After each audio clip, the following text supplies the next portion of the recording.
अंतरवाली सराटीमध्ये जरांगे पाटील बोलत आहेत। मंत्री शंभूराज साहेबाचा आणि त्या केसरकर साहेब दुसरं कोणाचं मी रात्री सांगितलं ना, एक सालाईन घ्या, बघतो आम्ही 1-2 दिवसात काय करायचं म्हणलं। नक्की ना,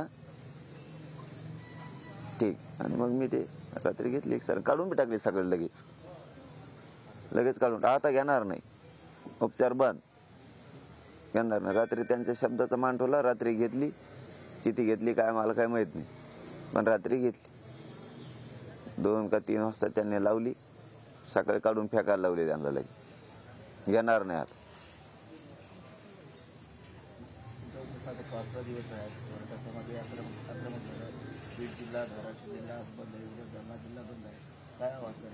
बघ, मी राज्यात प्रोग्राम दिलेला नाही, मी खोटं बोलत नाही। कुणी साखळी उपोषण, आमरण उपोषण करू नका, कुणी काहीच कोणतंच आंदोलन करू नका, प्रोग्राम दिला नाही। पण समाज ऐकतच नाही, मग मी समाजाचं पुढं मी तरी काय करू सांगा। समाजाला घरी दमच जर निघत नाही, समाजाला अन्याय जर सरकारचा सहन होत नाही, काय करेन समाज तरी? 13 महिने कुठं आंदोलनात दिक्क असतं का? एवढं सहकार्य कोण करेन का हो भारतात?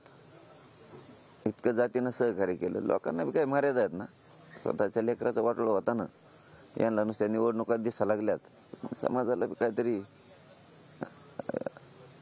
बघायला लागतं ना। समाजाला बी नावीलाज आहे, समाजाला कसं वाटेल की इकडं मी मरणाच्या दारात बसलोय।